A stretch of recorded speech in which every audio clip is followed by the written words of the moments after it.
Live live ప్రవచనం ఇస్తున్నట్టు కల వచ్చింది సార్ పొద్దున. ఓ వండర్ఫుల్. ఎప్పుడు ఇస్తారా సార్ మాకు లైవ్ ప్రవచనం? ఎక్కడ అసలు టైం అస్సలు ఉండడం లేదు. ఇవన్నీ లైవే కదా, ఎదురుగా ఉండి చెప్పడం కంటే ఇది బెటర్ కదా.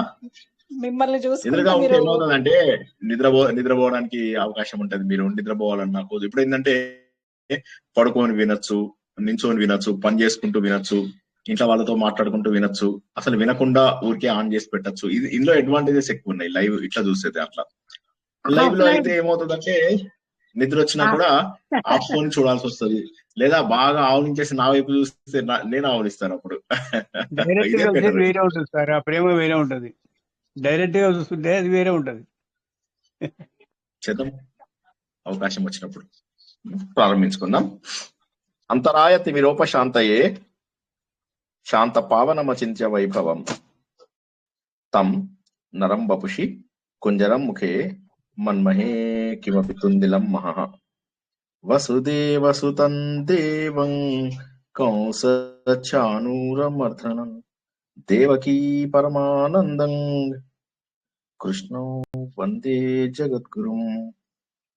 జననీ జన్మభూమిశ్చ స్వర్గాదపి గరీయసి మాతృదేవో భవ.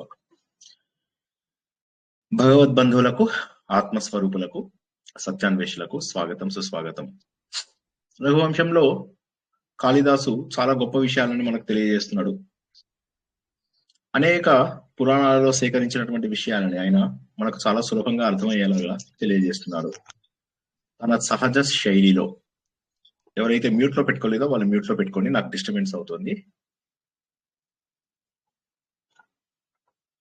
మ్యూట్ లో పెట్టుకొని వినండి, చక్కగా మ్యూట్ లో పెట్టుకొని మీ పనులు చేసుకోండి. ఉంటాయి కదా, పక్కలు వేసుకోవడము, కంచాలు పెట్టుకోవడము, అన్నాలు తినడము, కబుర్లు చెప్పడం, అవన్నీ మ్యూట్ లో పెట్టుకొని చక్కగా చేసుకోండి.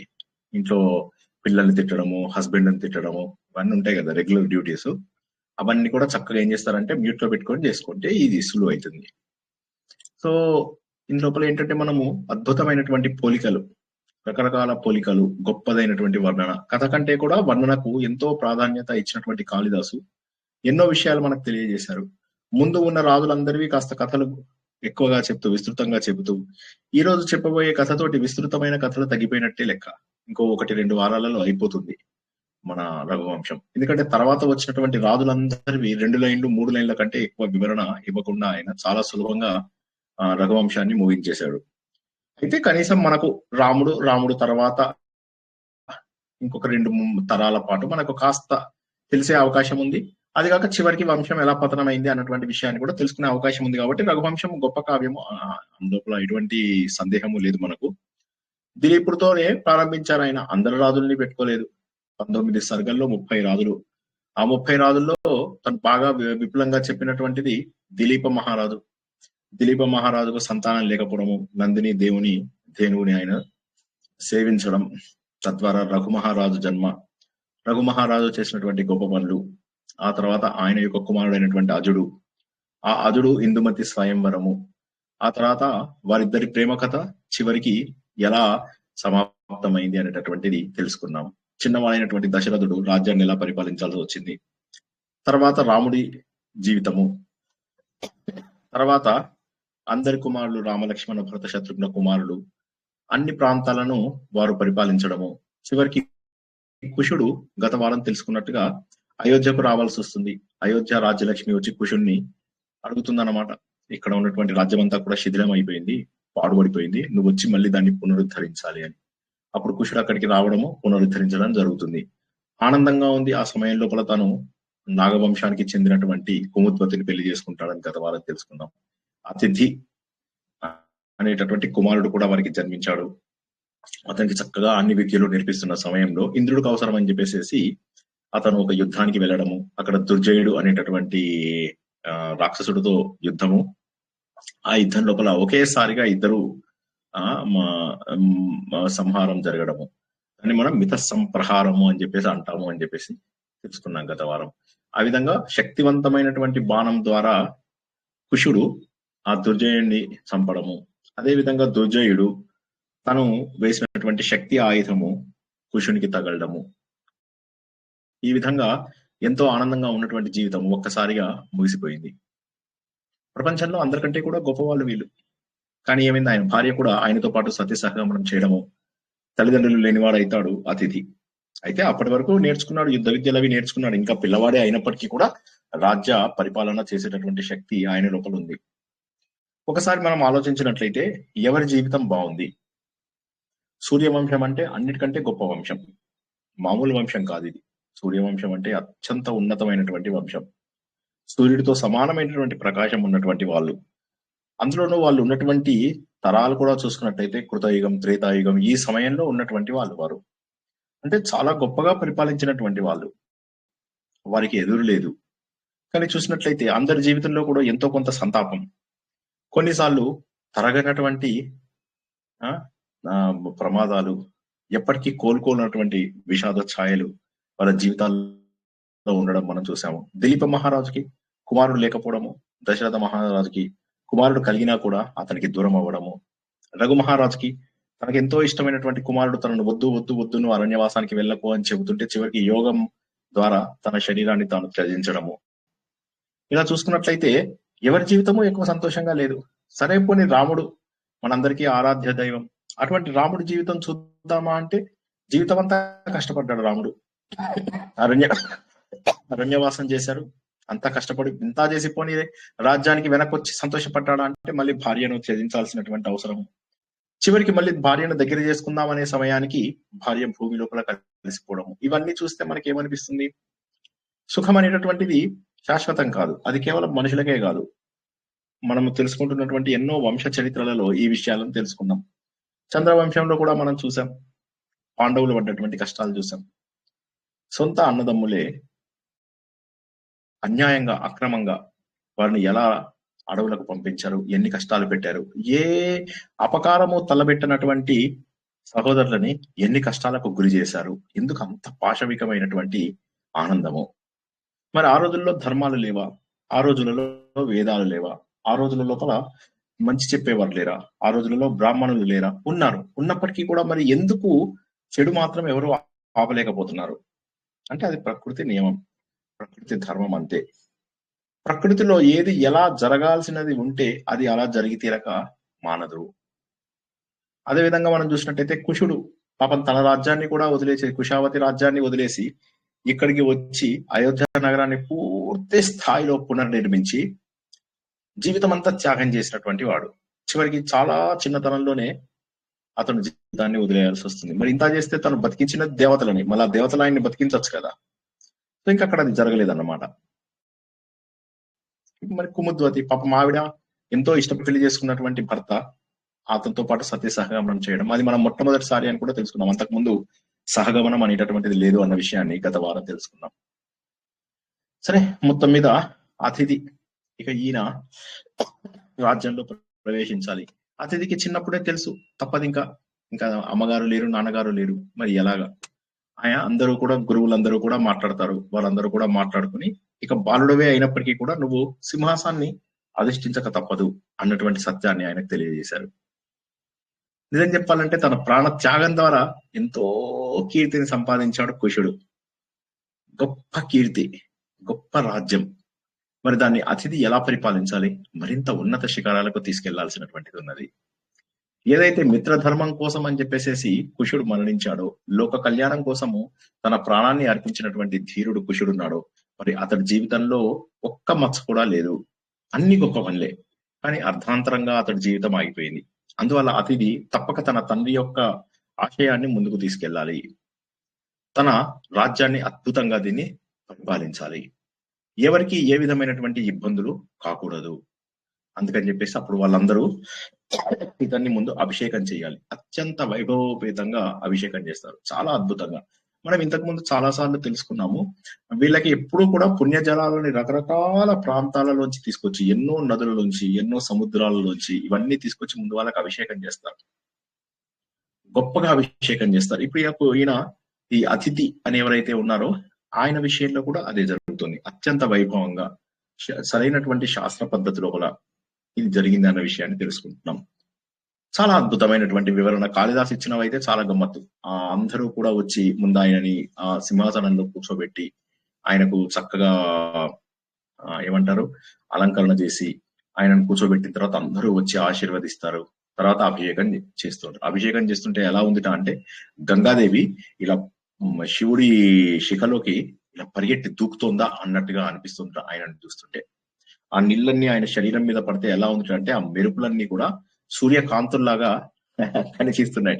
అంటే చాలా చక్కటి, అంటే ఈ వర్ణన ఏంటంటే ఆయన చాలా వారంతా కూడా చాలా ఏమంటారు, వారు అలా చేశారో లేదో తెలియదు కానీ కాళిదాసు తను దర్శనం చేసుకున్న లేదా తన యొక్క పాండిత్యాన్ని తెలియజేయాలనే భావన లోపల లేదా దాన్ని మరింత హృదయంగా ఉండడానికి చేసినటువంటి వివరణ అంత బాగుంది.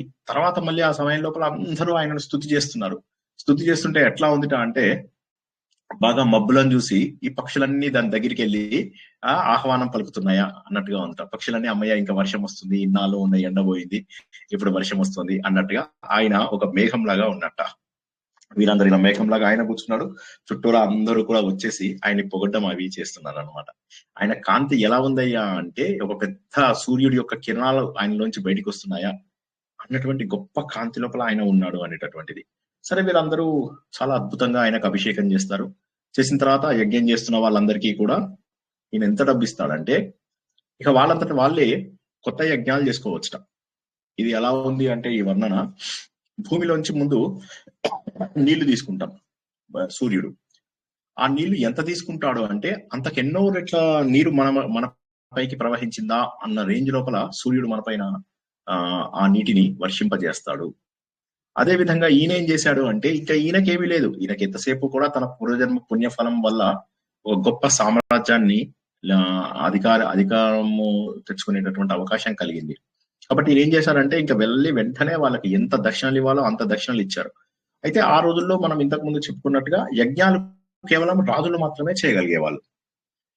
ఆ యజ్ఞాలు ఈయన కూడా అంటే ఇప్పుడు ఎంత డబ్బు ఇచ్చాడంటే ఎవరి యజ్ఞాలు వాళ్ళే చేసుకోవచ్చు అన్నమాట.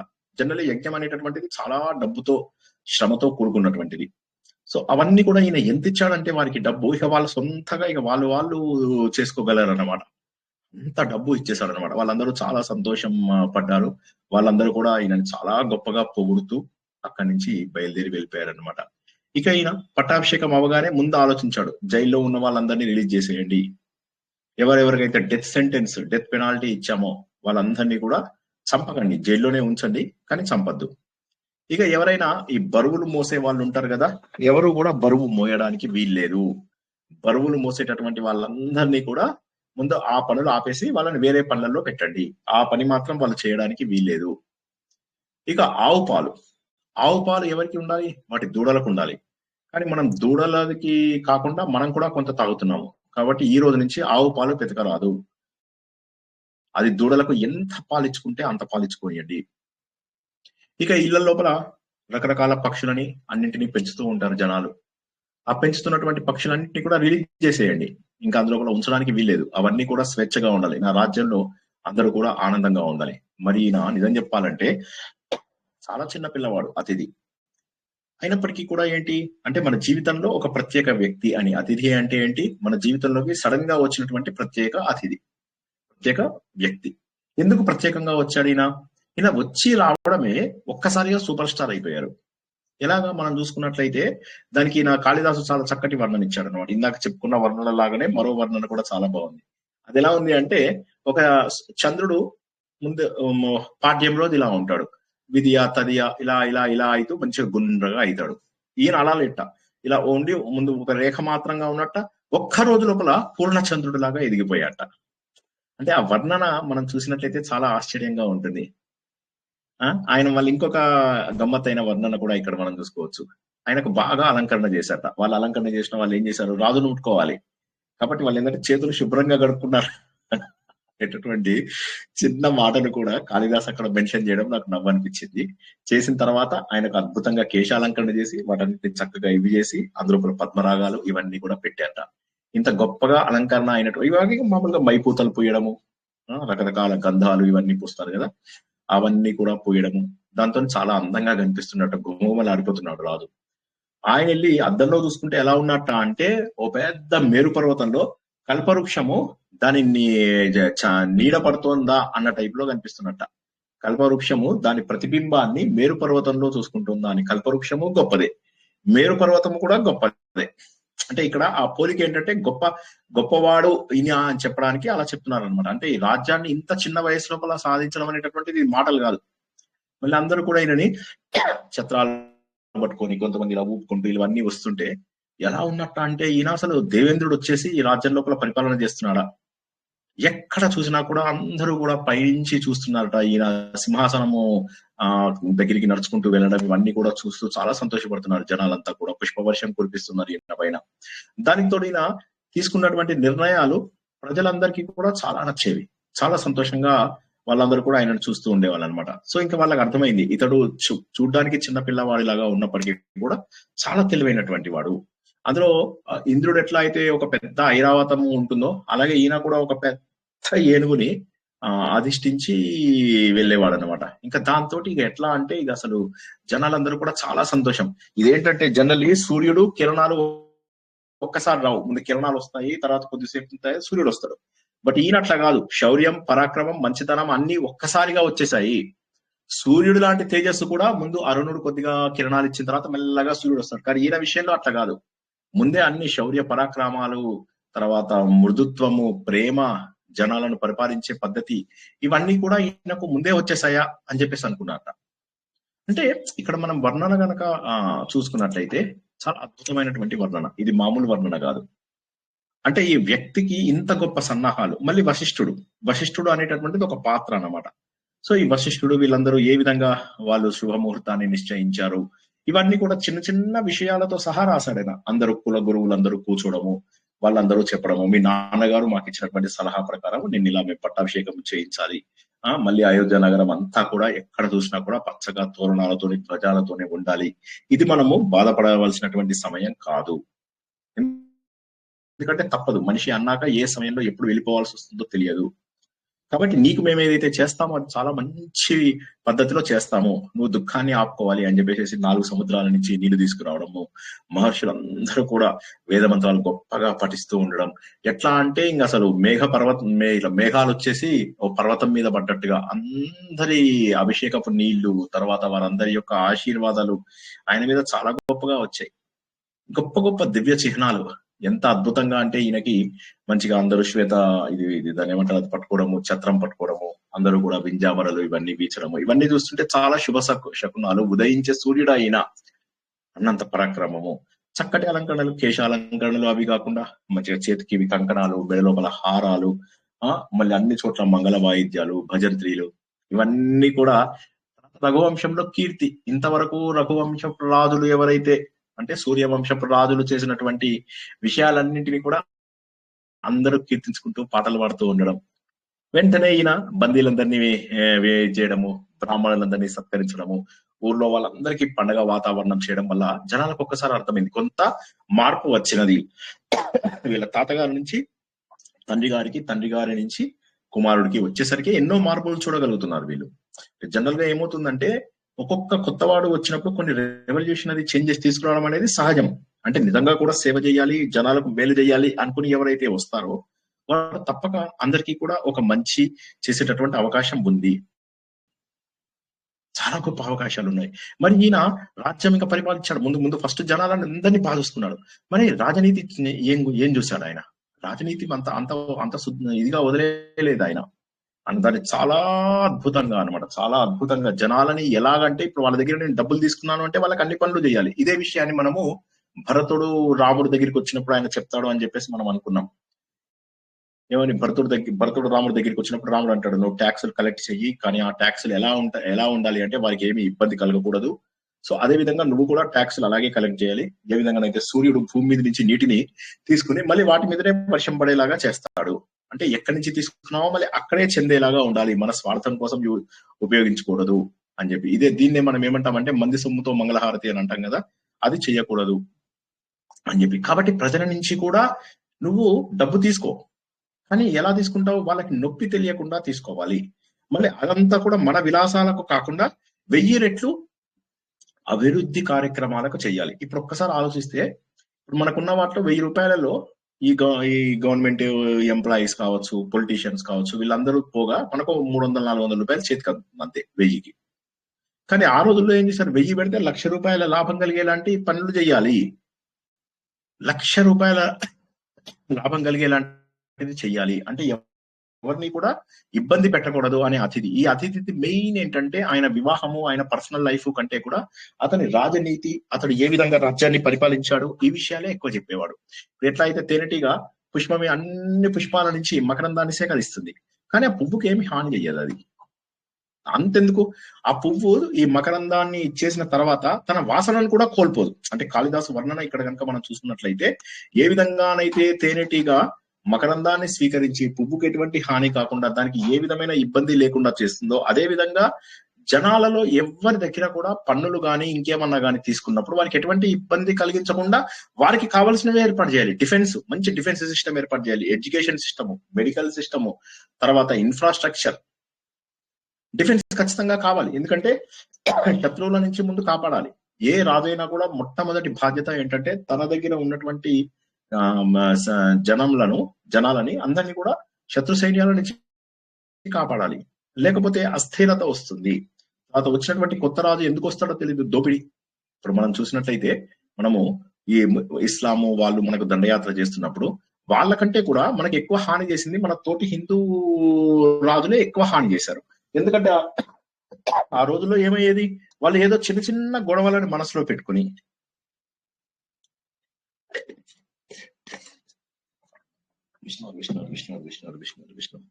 చిన్న చిన్న గొడవలని మనసులోపల పెట్టుకొని వాళ్ళు వీరికి ఎగెనిస్ట్ గా ఉండడము.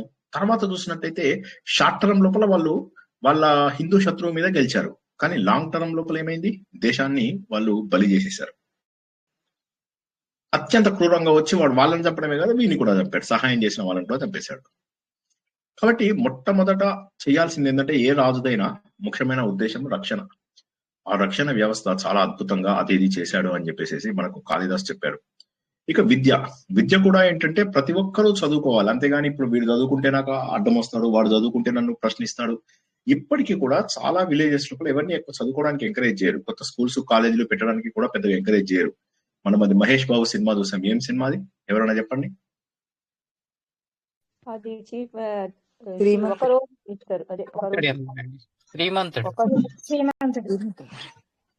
ఇంతసేపా స్టూడెంట్స్ చేస్తాడు సార్, అది అవి కావు. ఇప్పుడు ఆవిడ చెప్పారు కదా శ్రీమంతుడు అన్నని, అలాగా ఒక ఊర్లో అదే చెప్పారు, కరెక్ట్ చెప్పారు, కానీ చాలా స్లోగా చెప్పారు అంటున్నా.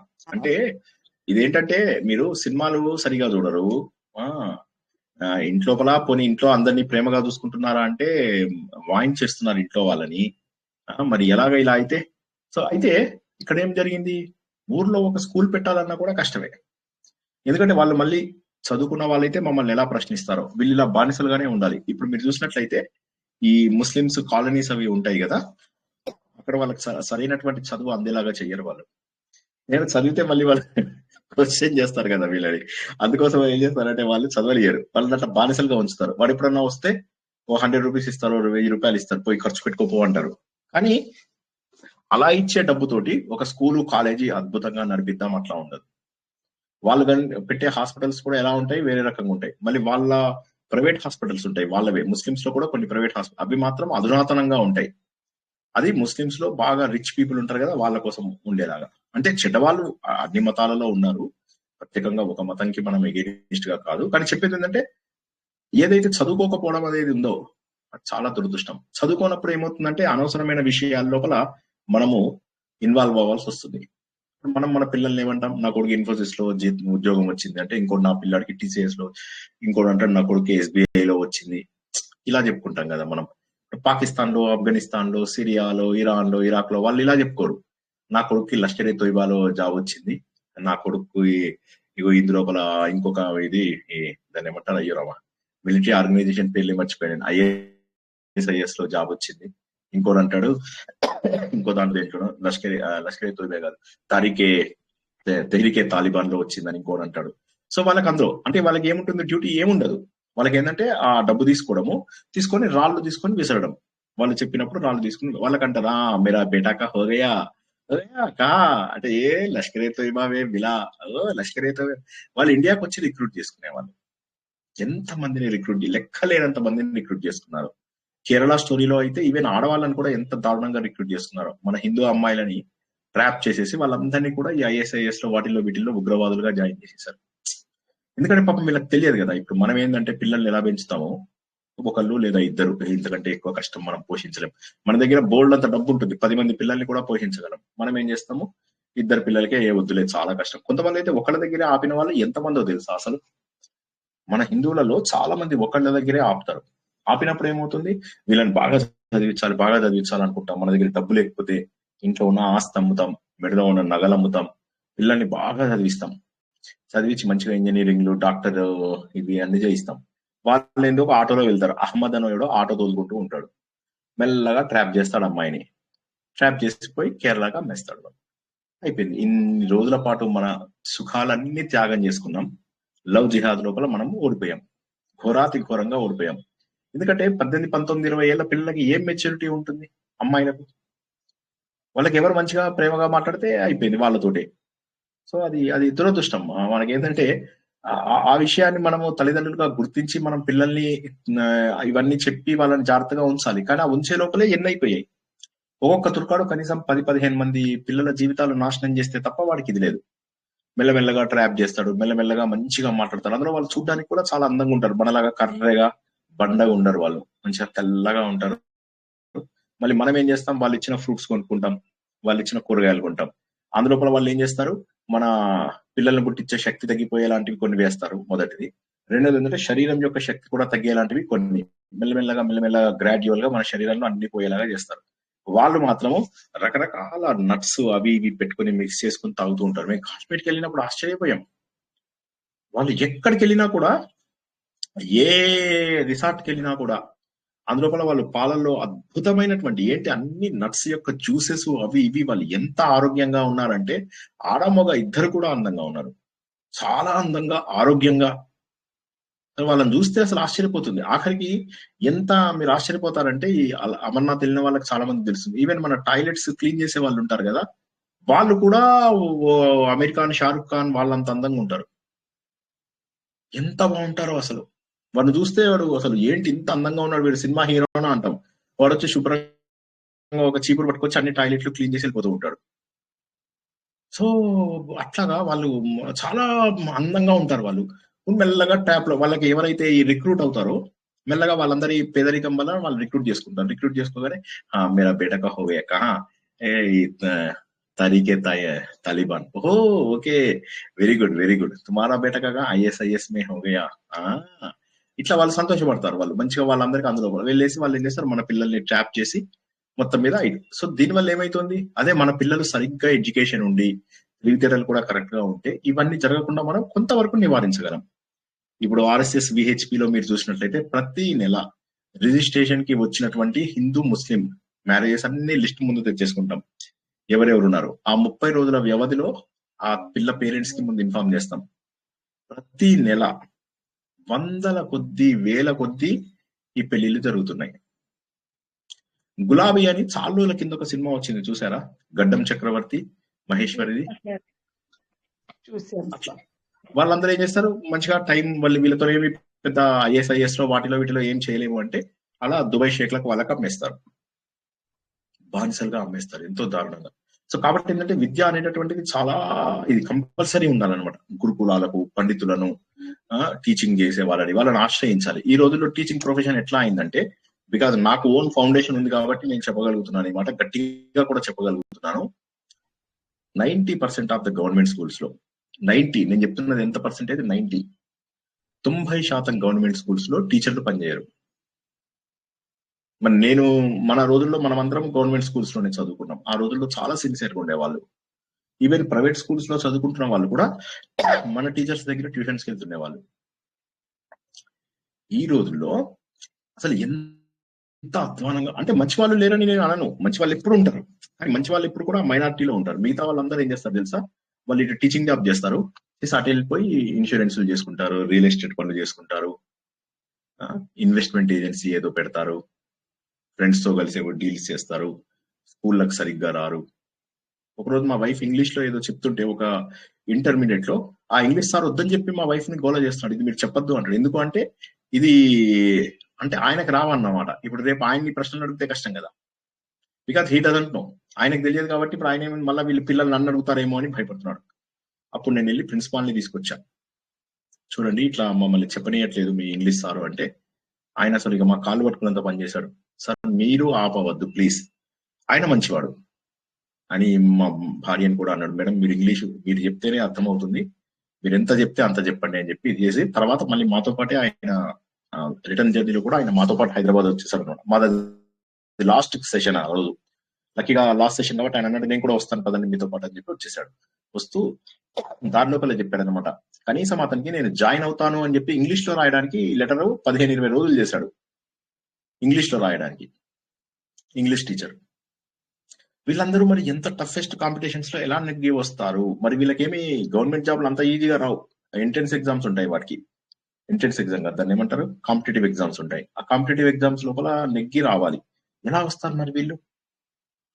ఆశ్చర్యం తెలుసా, అంటే అసలు గవర్నమెంట్ లో ఎంత ఇదైపోయిందంటే ఎస్పెషల్లీ స్టేట్ గవర్నమెంట్ వాటి లోపల కుళ్ళు పెరిగిపోయింది, విపరీతమైనంత కుళ్ళు. ఏమీ తెలియని వాళ్ళు, నాకు తెలిసిన వాళ్ళలో కొంతమంది first rank, second rank, third rank ఇలాంటి ఎగ్జామ్స్ లో వచ్చిన వాళ్ళని ఎంతమందిని చూశాను నేను. అంటే వాళ్ళకు పేపర్ డైరెక్ట్ గా ఇంటికి తీసుకెళ్లి రాయించారా, లేకపోతే రాసిన పేపర్ని ఏమన్నా చేశారా, ఇలాంటివి కూడా తెలియవు మనకు.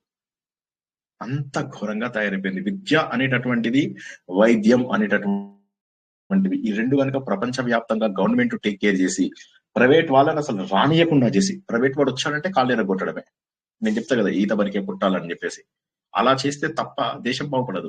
మనకున్నటువంటి ఎక్కువ శాతం డబ్బు మనకు చదువుకుపోతుంది, తర్వాత మెడికల్కి పోతుంది. ఈ రెండు అవసరం లేకపోతే మనకి ఏం ఖర్చులు ఉంటాయి చెప్పండి ఒక్కసారి, ఎవరైనా చెప్పండి. ఈ రెండు కాక ఇంకా వేరే ఖర్చులు ఏముంటాయండి మనకు? హలో ఏముండవు సార్, కానీ గవర్నమెంట్ వాళ్ళ టీచర్స్ ని కూడా వాళ్ళు వేరే పనులకు ఉపయోగిస్తున్నారు సార్, కొంతమంది సిన్సియర్ గా చేస్తున్నా కూడా. సిన్సియర్ వాళ్ళని వదిలేసి, నేను సిన్సియర్ వాళ్ళని ఇప్పుడు మనం సిన్సియర్ వాళ్ళని ఇప్పుడు చెయ్యము. నేను అనేది ఏంటంటే ఎక్కువ మందిని వాళ్ళు అంటే ఇప్పుడు టీచర్స్ ని వేరే పనులకు ఉపయోగిస్తున్నారు అంటే అక్కడ వాళ్ళు అదే అంటాడు, ఒక కరెక్ట్ సిస్టమ్ రావాలి విద్యకు, వైద్యము. ఇంకా ప్రైవేట్ స్కూల్స్ అనే ఉండకూడదు, ప్రైవేట్ హాస్పిటల్స్ అనే ఉండకూడదు. వీటి వల్ల ఏమైపోతుందంటే అన్నిటికీ అప్పులు చేయాల్సి వస్తుంది, ఉన్న ఆస్తులు జనాలు అమ్ముకుంటున్నారు. సో ఇవన్నీ కూడా ఆ రోజుల లోపల అతిథి ఎవరైతే ఉన్నారో ఆయన ఇవన్నీ కూడా చాలా జాగ్రత్తగా చూస్తున్నాడు. ఇక నెక్స్ట్ ఇన్ఫ్రాస్ట్రక్చర్ అంటే ఏంటి, రోడ్లు, ఆ తర్వాత చెరువులు తవ్వించడం, బావులు తవ్వించడం, ఉన్న బావులని మళ్ళీ పూడికలు తీయించడము, బాగు చేయించడం లాంటివి. మళ్ళీ కరువు కాటకాలు అవి వచ్చినప్పుడు గవర్నమెంట్ నుంచి సపోర్ట్ చేయడము, ధాన్యాగారాలలో ఉన్నటువంటి వాటన్నిటిని కూడా తీయడము, తర్వాత వాటన్నిటిని కూడా కూడబెట్టేస్తారు కొంతమంది కావాలని రేట్లు పెంచడానికి, అలా చేయకుండా చేయడము. ఇవన్నీ కూడా అంటే మనం చూసుకున్నట్లయితే ఎప్పటి సంగతి మనం మాట్లాడుతున్నది కృతయుగం, త్రేతాయుగం సమయాలలో జరిగినటువంటి విషయాలలో కూడా ఇంత జాగ్రత్తగా వాళ్ళు ఉండేవాళ్ళు అంటే ఒక్కసారి ఆలోచించండి. ధర్మబద్ధమైనటువంటి పనులు చేసిన వాళ్ళలో అతిథి అసలు అందరినీ కూడా దాటిపోయాడు అని చెప్పి చెప్పచ్చు. ఆయన ఏం చేశాడు, రైతులకి పంట పండిందా, చలో పంట పండితేనే నువ్వు ట్యాక్సులు కట్టు, లేకపోతే ట్యాక్సులు కట్టాల్సినటువంటి అవసరం లేదు. వ్యాపారులు ఉన్నారా, మీకు ఎంత వచ్చింది ప్రాఫిట్, ఈసారి లాస్ వచ్చింది, సరే వదిలేయలేదు నెక్స్ట్ ఇయర్ కడదాం. వాళ్ళు కూడా మోసం చేసేవాళ్ళు కాదు, అది కూడా ఒక పాయింట్ ఉంది. మన వాళ్ళు లాస్లే ఎక్కువ చూపిస్తారు. ఎవరైనా కష్టాల్లో ఉన్నప్పుడు చలో ఎందుకులే ఈసారి వీటికి పన్ను కట్టడానికి నుంచి మినహాయింపు ఇచ్చేద్దాం. సో ఈ వసూళ్లు కూడా ఏవైతే ఉన్నాయో అవి పూర్తి స్థాయి ధర్మబద్ధమైనటువంటిది, అంటే ఎంత సేవ చేస్తున్నారో అంతకు తగ్గటువంటి ప్రతిఫలం మీకు అందించి తీరాల్సిందే, లేకపోతే ఇక వాళ్ళకి కుదరదు. జనాలందరికీ కూడా ఆ న్యాయం అనేటటువంటిది చేసి తీరవలసినటువంటి బాధ్యత ఉంది. ఒక రాజుగా ఇవన్నీ నేను చేయాలి అని చెప్పి డిసైడ్ చేసుకున్నాడు. ఇది కాక ఇంకా ఆయన శత్రువుల గురించి, ఇప్పుడు యుద్ధము, శత్రువులు, మొత్తం ముందు కావాల్సినటువంటి టిఫిన్ సిస్టమ్ అంతా పెట్టిన తర్వాత ఆయన ఆలోచించాడు ఏ శత్రువులను నేను నిర్మూలించాలి. ఆయన కూడా ఏం చేశాడంటే శత్రువులతో తనను తను కంపేర్ చేసుకునేవాడు. ఎప్పుడైతే శత్రువు వీక్ గా ఉన్నాడు అన్నప్పుడే దెబ్బ కొట్టేవాడు. శత్రువు సమానంగా ఉన్నా లేదా శత్రువు తనకంటే ఉన్నత స్థాయిలో ఉన్నా అతనితో ఏమనేవాడు కాదు. ఆ రోజుల్లో కూడా శత్రువులు ఉండేవాళ్ళు. ఇతను ఏమనుకున్నాడంటే బాహ్య శత్రువులు నాకు అవసరమా, నాకు ఆత్మ నిగ్రహం, ఇంద్రియ నిగ్రహం అవసరమా? ఇది మాటలు కాదు, ముందు నా లోపల ఉన్న ఇంద్రియాలను నేను నిగ్రహించుకోవాలి. కామ, క్రోధ, లోభ, మోహ, మద, మాత్సర్యాలు అనేటటువంటివి అన్నిటికంటే పెద్ద శత్రువులు. వీటిని కనుక నేను జయించకపోతే దేశాన్ని ఎలా కాపాడతాను, ప్రజల్ని ఎలా కాపాడతాను? అది ఆయన ఆలోచించాడు. అంటే ఆయన ఆలోచించినటువంటి పద్ధతి అంతా కూడా ఏంటంటే, ముందు నన్ను నేను జయించాలి, నన్ను నేను జయించిన తర్వాతే దేశాన్ని నేను కాపాడుకోగలుగుతాను, శత్రువులను నేను జయిస్తాను, బాహ్య శత్రువుల్ని అనుకున్నాడు. ఇక వ్యసనాలు అంటే ఇంకా చెప్పాలంటే వేట, జూదం, ఇలాంటి మద్యపానం, ఇలాంటివన్నిటికీ పూర్తిగా మినహాయింపు అంటే ఇది చేసేసాడు, అంటే కంప్లీట్ నిషేధం ఇచ్చేసాడు అనమాట. వేట ఆ రోజు లోపల రాజులు చేసి ఎన్ని ప్రమాదాలకు గురయ్యారో మనం తెలుసుకున్నాము. నలమహారాజు చరిత్ర లోపల జూదం ఎలా జరిగిందో కూడా మనం తెలుసుకున్నాము. ఇవన్నీ కూడా ఏంటంటే ఎట్టి పరిస్థితుల్లో కూడా మనిషిని ఏదో ఒక సమయం లోపల అధపాతాలానికి నెట్టేస్తాయి. కాబట్టి ఆయన ఏం చేస్తారంటే వాటన్నిటికీ కూడా దూరంగా ఉండాలంటే నేను ఆత్మ నిగ్రహం అనేటటువంటిది నాకు కావాలి. ఫస్ట్ నన్ను నేను నిగ్రహించుకోవాలి అని. ఆ తర్వాత ఏం చేస్తాడు, ఇక రాజ్యాన్ని విస్తరించాలి. రాజ్యాన్ని దీనికి ఏంటంటే దాన భేద దండోపాయాలు, వీటి ద్వారా ఏంది, ముందు సంధి ద్వారా కొద్దిగా ఇది కలుపుకుందామా, నాకు ఈ ప్రాంతం కావాలి, నాకు ఆ ప్రాంతం కావాలి, ఇలా మాట్లాడుకోవడం. ముందు సామం, తర్వాత దానం, ఫ్రెండ్స్ లాగా గిఫ్ట్లు ఇచ్చుకోవడం, వాళ్ళతో ఫ్రెండ్షిప్ చేసుకోవడం. అప్పుడు మెల్లగా రాజ్యాన్ని అవసరాన్ని బట్టి విస్తరింపజేయడము, అవతల వాడికి కూడా వాడి రిక్వైర్మెంట్స్ బట్టి తన రాజ్యంలో కొంత ఇవ్వడం. ఇది దానం. భేదం అన్నప్పుడు ఏమైతుందంటే శత్రువులు ఎవరెవరైతే ఉంటారో వాళ్ళ లోపల డిఫరెన్స్లు క్రియేట్ చేయడం చేసి వాళ్ళు విభేదాలు వచ్చినప్పుడు వాళ్ళు బలహీన పడిపోతారు, అప్పుడు వాళ్ళని అటాక్ చేయడం. ఇక దండం అంటే ఏంటంటే ఏదైనా ఎలా అయినా ఉండని పరిస్థితి, ఈ సమయంలో నాకు ఇది కావాలి. ఇప్పుడు మన రష్యా వాడు ఉక్రెయిన్ మీద దండోపాయం ఏదైతే చేశాడో లాభం లేదు, ఇంకా ఏవి జరగడం లేదు అని చెప్పేసి వెళ్ళిపోయి వెంటనే యుద్ధం చేయడం. ఇవి చాలా అద్భుతంగా ఇవి చేసిన వారిలో అతిథి ఒకడు. అతిథి వచ్చేసరికి రకరకాల రాజ్యాలు ఏర్పడ్డాయి అప్పటికే. అయితే అదృష్టవశాత్తు ఈ లోపల మనకు ఒకే ఒక లైన్ మెన్షన్ చేశారు, ఏంటంటే మిగతా వాళ్ళ పిల్లలందరూ కూడా ఈయనతో ఉన్నారు అన్న విషయం చెప్పారు, కానీ ఎవరి పేర్లు చెప్పడం అవి ఏం చెప్పలేదు. అన్నదమ్ముల 4 పిల్లలు, కుషుడు యొక్క వీళ్ళందరూ ఉన్నారు కదా, వాళ్ళందరూ ఎవరు, కుషుడు, లవుడు, తక్షుడు, పుష్కలుడు, అంగదుడు, చిత్రకేతువు, వీళ్ళందరూ ఎవరైతే ఉన్నారో వాళ్ళందరి పిల్లలతో కూడా వీరికి చక్కగా సంబంధాలు ఉన్నాయని చెప్పడమే జరిగింది, కానీ ఇంకా వాళ్ళందరి పేర్లు చెప్పడము, వాళ్ళందరూ ఎక్కడెక్కడ మళ్ళీ వచ్చారనేది ఎప్పుడూ చెప్పలేదు. ఇక గుణాలు, ఇది చాలా చాలా ఇంపార్టెంట్. ఇదే విషయాన్ని మనము 6 గుణాలు, ఇది ఎందుకు చెప్తున్నాం ఇంత డీటెయిల్ గా అంటే, మళ్ళీ మనం ఫ్యూచర్ లో ఎప్పుడైనా శిశుపాల వధ అనేది కనుక చెప్పుకోగలిగితే అందులోపల కూడా ఇవన్నీ వస్తాయి. ఇవేంటంటే 6 గుణాలు, అంటే ఇతర దేశాలతోని ఏవేవైతే వ్యవహారం చేస్తామో అందులో 6 పద్ధతులలో చేస్తాం అన్నమాట. మొదటి దాన్ని సంధి అంటారు, అంటే తనకంటే బలవంతుడైన వాడితోటి ముందు ఫస్ట్ స్నేహం చేసుకోవడమే. విగ్రహం, అధర్మపారుడు ఎవడైతే ఉంటాడో వాడిని అటాక్ చేయడం. సో ఒకటేమో తనకంటే బలమైన వాడు ఉంటాడు, వాడితో ఫ్రెండ్షిప్ చేసుకోవడం. అధర్మపరుడు ఎవడైతే ఉంటాడో వాడిని అటాక్ చేయడం, వాడి మీద యుద్ధం ప్రకటించడం. ఇది 2వ పద్ధతి. 3వది యానం, అంటే ఇక వాడు ఆలోచించేది లేదు, యుద్ధానికి దారిలో వెళ్తూ అటాక్ చేసేసేయడం. ఇప్పుడు విగ్రహానికి యానంకి డిఫరెన్స్ ఏంటి? విగ్రహంలో ఏంటంటే ముందు యుద్ధం ప్రకటిస్తాడు, వాడు అధర్మ మార్గం నుంచి మారినట్లయితే యుద్ధం ఆగిపోతుంది. కానీ యానంలో అట్లా కాదు, డైరెక్ట్ గా యుద్ధానికి సిద్ధమై వెళ్ళిపోవడమే. అర్థమైందా ఈ డిఫరెన్స్? ఎవరికైనా అర్థం కాలేదా? విగ్రహానికి యానంకి డిఫరెన్స్ అర్థమైందా? హలో చెప్పండి ఎవరైనా, విగ్రహానికి యానంకి డిఫరెన్స్ ఏంటి? యానం అంటే డైరెక్ట్ గా యుద్ధానికి వెళ్ళిపోవటమే, మనం చెప్పడం గానీ చూపించడం గానీ ఏం లేదు. విగ్రహం అవతల వాడు అధర్మపరుడు అయితే వాడికి యుద్ధం ప్రకటిస్తాం, నీ మీద 10th జనవరి నాడు 15th జనవరి నాడు యుద్ధం వస్తున్నాను అని చెప్పేసి ప్రకటిస్తారు. ప్రకటించిన తర్వాత వాడి దారులు అవి వాడి దారులన్నీ మార్చుకుని వాడు సరిగ్గా ఉంటే అప్పుడు మళ్ళీ ఊరుకోవడం అనమాట. అక్కడ యుద్ధం జరగదు, విగ్రహం లోపల యుద్ధం జరగకపోవడానికి అవకాశం ఉంది. కానీ యానంలో మాత్రం డైరెక్ట్ గా వెళ్ళిపోయి డైరెక్ట్ గా యుద్ధం చేసేసేయడమే అనమాట. అర్థం కాదు, ఒకసారి అడగండి. అటాక్ చేయడం చెప్పకుండానే వస్తాయి చేస్తారు వాళ్ళు, అర్ధరాత్రి వచ్చేస్తారు వాళ్ళు. అంటే ఆ రోజుల్లో అర్ధరాత్రి అని కాదు, వెళ్ళేవాళ్ళు, డైరెక్ట్ గా వెళ్ళేవాళ్ళు, కానీ అర్ధరాత్రి అని కాదు. అది త్రేతాయుగంలో అర్ధరాత్రి ఇక్కడ లేదు. కానీ విగ్రహము అన్నారా? నిగ్రహమా సార్? నిగ్రహం అంటే నిగ్రహం కాదు, ఇది విగ్రహం అంటే ఐడాల్ అంటాం కదా, అది ఆ విగ్రహం అన్నమాట. వాళ్ళకి విగ్రహం వెళ్ళటం, మనం చెప్పడము, వాడు మారితే ఊరుకోవడం, యుద్ధం చేయడం కాదు, డేట్ ప్రకటిస్తాం అంతే. తెలంగాణ లోపల సివిల్ సర్వీస్ ఉంటాయి కదా, లోకల్ ఎగ్జామ్స్, గ్రూప్ 1 ఎగ్జామ్స్, అవి ప్రకటిస్తాం, కానీ అవి చేస్తామా లేదా గ్యారంటీ లేదు. అట్లా ముందు యుద్ధం ప్రకటించడాన్ని విగ్రహం అంటారు, యుద్ధం మీద డైరెక్ట్ గా అటాక్ చేయడాన్ని యానం అంటారు. అలా కాకుండా సరైన సమయం కోసం ఎదురు చూస్తూ ఉంటే దాన్ని ఆసనం అంటారు. ఆసనం అంటే సరైన సమయం వచ్చే వరకు కూడా వెయిట్ చేస్తూ ఉంటాడు అనమాట. కానీ కొద్దిగా వెయిట్ చేద్దాంలే, సరైన సమయం, తటస్థంగా ఉందాం, ముందైతే ఇప్పుడు న్యూట్రల్ గా ఉందాం, అవసరాన్ని బట్టి మనం ఇటు దూకాలా అటు దూకాలా చూద్దాం అనే దాన్ని ఆసనం అంటారు. ఇవి చాలా బాగా గుర్తుంచుకోండి, అందరూ రాసుకునే వాళ్ళు రాసుకోండి కూడా. సంధి, మనకంటే బలవంతులైన వాళ్ళని ఫ్రెండ్షిప్ చేసుకోవడము. విగ్రహము, అధర్మ పరుల పైన దండయాత్ర ప్రకటించడం. కానీ ఇంకా దండయాత్ర చెయ్యాలా లేదా అవతల వాడే యాక్షన్ ని బట్టి ఆధారపడుతుంది. మూడవది ఏంటంటే యానం అంటే ప్రయాణం లాగా డైరెక్ట్ వెళ్ళిపోయి కొట్టేసేయడమే. నాలుగోది ఏంటంటే ఆసనం అంటే న్యూట్రల్ గా ఉండడం, తటస్థంగా ఉండడం, ఉండి అవసరం వచ్చినప్పుడు యుద్ధంలోకి దిగడం అన్నమాట. దాన్ని ఆసనము అంటారు. ఇక ద్వైదీ భావం అంటారు. ద్వైదీ భావం ఇది చాలా అద్భుతంగా ఉంటుంది. శత్రువుతోటి ముందు స్నేహమే, అంత ఫ్రెండ్షిప్, నువ్వు నేను ఫ్రెండ్ అని కౌలించుకుంటూ ఉంటాం. ఇక్కడనేమో ఆల్రెడీ ప్లాన్ చేసుకుంటూ ఉంటాం, ఇక్కడ బ్యాక్ స్టాపింగ్ చేయాలి మనం, అక్కడ బ్యాక్ స్టాపింగ్ చేయాలి, ఇలా చేయాలి. బయటికి అంటే ద్వైదీ భావం అంటే రెండు రకాల భావాలను కలిగి, పైకి మిత్రత్వం ఉన్నట్టే ఉంటుంది, వెనకాలేమో గోతులు. శత్రుత్వం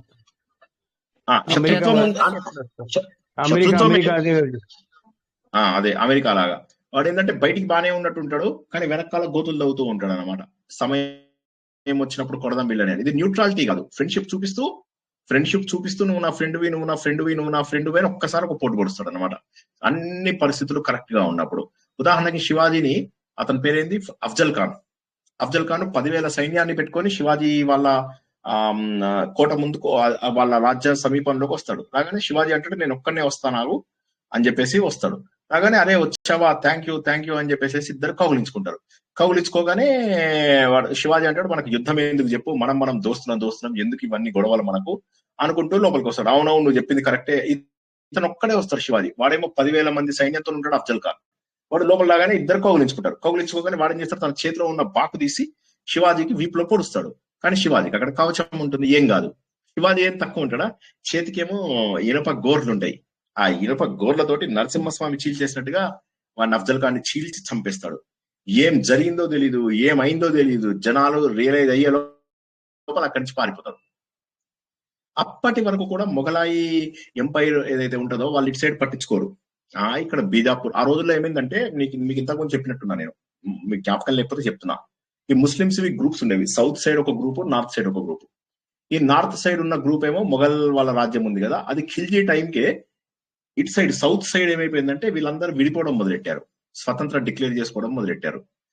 అంటే మనకు విజయనగర సామ్రాజ్యానికి ఎగేనిస్ట్ గా బహమనీ సుల్తాన్లను ఉండేవాళ్ళు. విన్నారా బహమనీ సుల్తాన్ అని ఎప్పుడైనా విన్నారా పేర్లు? బహమనీ సుల్తాన్ గ్రూపు 6 గ్రూప్స్ గా విడిపోతారు వాళ్ళు. వీళ్ళ ఈ బహమనీ సుల్తాన్ వాళ్ళ పైన ముందేంటంటే కొంత కంట్రోల్ ఉండేది. ఏది ఢిల్లీ రూలర్స్ ఎవరైతే ఉన్నారో, slave dynasty, Syed dynasty, Khilji dynasty, Mughal dynasty, వీళ్ళందరికీ కొంత కంట్రోల్ ఉండేది.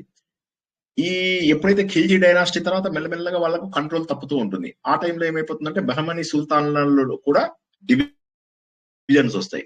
అట్లా 6 డివిజన్స్ వస్తాయి. అహ్మద్ నగర్, బీజాపూర్, బీదరు, బేరూర్, గోల్కొండ, అంతే 5 అనుకుంటా, 5 6 నాకు మర్చిపోయాను. ఈ 5గా విడిపోతాయి ఇవి. ఈ 5 సెపరేట్ గా రాజ్యాలు పరిపాలించుకునే వాళ్ళు.